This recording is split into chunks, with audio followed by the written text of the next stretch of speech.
네, 여러분 안녕하십니까. 대통령 선거의 판세 그리고 향방에 대해서 섣부른 예단은 절대 금물이란 점 잘 알고 있습니다. 그렇지만은 이미 공개된 여론조사 결과까지 일부러 감출 필요는 없다고 봅니다. 네, 3월 2일까지 조사된 거의 모든 여론조사는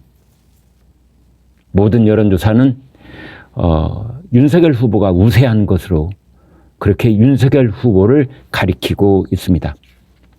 먼저 다자간 대결 구도를 보겠습니다. 그러니까 여러분 다 알고 계시는 것처럼 안철수 후보 단일화, 안철수 후보 사퇴 이전에 안철수 후보까지도 완주를 한다고 가정했을 경우 이것을 다자간 여론조사 이렇게 부르고 있습니다. 다자간.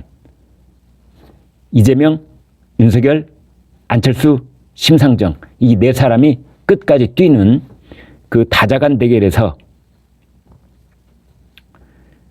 12개를 조사했는데 12곳 여론조사 기관이 조사를 했는데 그 중에 10곳이 윤석열 후보 우세로 나타났습니다.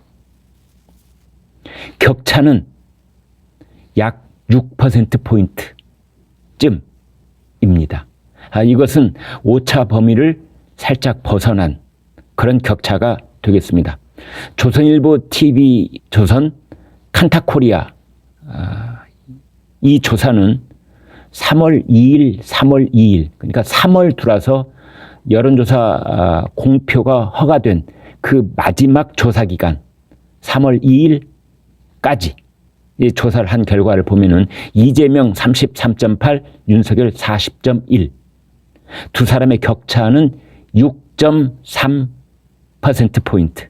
오차 범위를 살짝 벗어났습니다. 국민일보하고 KSOI 한국사회여론연구소 2월 28일에서 3월 1일까지 조사는 이재명 37.9, 윤석열 44.2, 6.3%포인트 차이. 네, 그래서 이제 12개 중 일단 가장 근접한 여론조사 2개를 대표적으로 말씀을 드렸는데 두 곳 다 똑같이 윤석열과 이재명의 격차는 6.3%포인트 이렇게 되어 있습니다.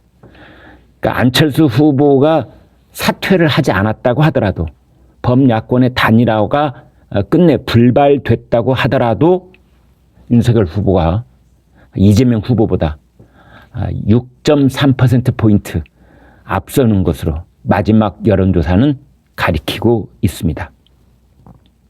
자, 이번에는 양자간 여론조사를 한 겁니다.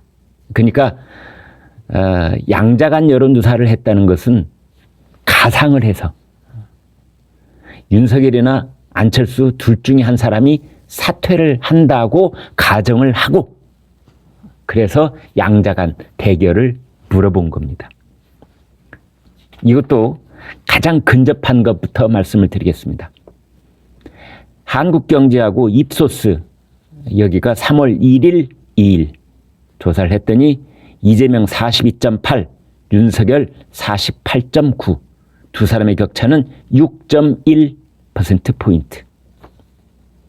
이번에는 동아일보하고 리서치 3월 1일, 2일 조사 이재명 39, 윤석열 45.5 두 사람의 격차는 6.5%포인트. 이 밖에도 많이 있는데요. 빠르게 말씀드리겠습니다. 중앙일보 엠브레인 퍼블릭 격차 5.9%, 문화일보 엠브레인 퍼블릭 0.9%포인트, 서울경제 칸타코리아 무려 10.7%포인트, 머니투데이 한국갤럽 0.3%포인트, 아주경제 윈즈코리아 여기는 이재명이 0.2%포인트. 아무튼 그래서 그 양자간 조사에서는 죄송합니다. 7개 여론조사, 7곳의 여론조사 기관의 조사 결과를 보면 그 중에 6곳이 윤석열 우세 이렇게 나와 있습니다. 그 양자간 대결에서 6곳, 7곳 평균을 내봤더니 4.31%포인트가 나왔습니다. 자, 다시 한번 정리를 해드리겠습니다. 그래서 윤석열과 이재명 두 사람의 마지막 여론조사 다 합하면은 19개쯤 됩니다. 19개. 그냥 편리하게 20개 여론조사라고 하죠. 마지막 20개 여론조사. 그걸 보면은 윤석열 후보가 이재명 후보보다 4.5에서 한 6.5%포인트로 우세하다. 이런 결과인데요.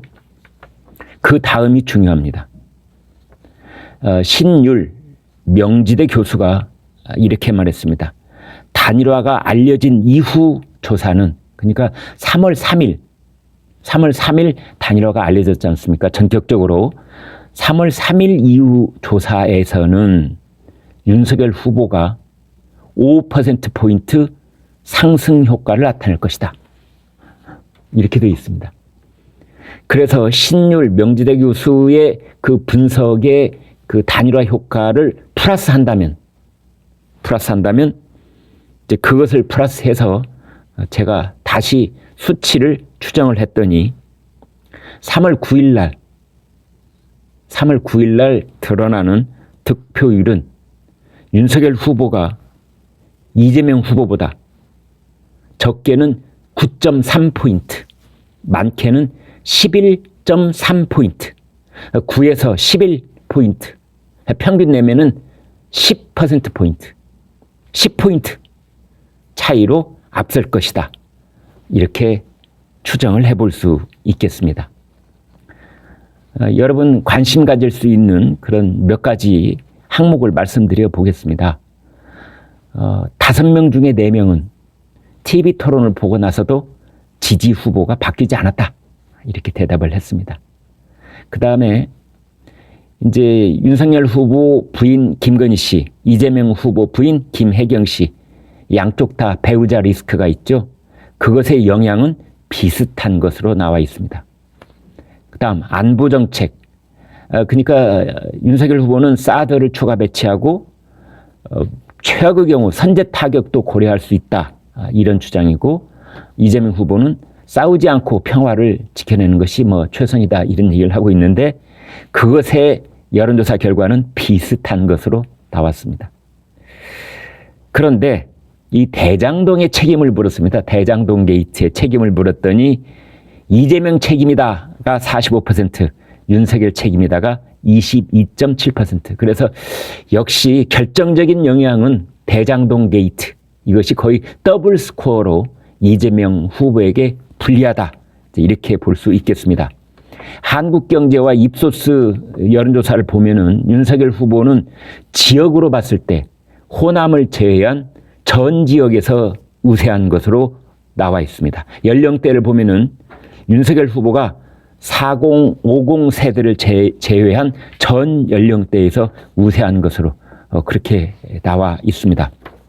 그래서 결론을 말씀드리면 약 20개 가까운 최근 여론조사, 마지막으로 공표될 수 있는 여론조사, 그것의 평균을 내면은 플러스 단일화 효과까지도 가상치를 플러스하면은 약 10%포인트 윤석열 후보가 이재명 후보보다 앞서 있다라고 추정을 할 수 있습니다. 그러나 선거 결과를 절대 예단을 하거나 섣부르게 추정하지 않겠습니다. 다만 이런 마지막 여론조사를 토대로 지금 말씀드릴 수 있는 것은, 만약에 윤석열이 당선이 되면 예상대로 됐군, 이런 말을 할 수 있는 거고, 이재명이 당선이 되면 충격적인 이변이다, 이렇게 말씀드릴 수 있을 것 같습니다. 네, 구독, 좋아요 부탁드리겠습니다. 고맙습니다.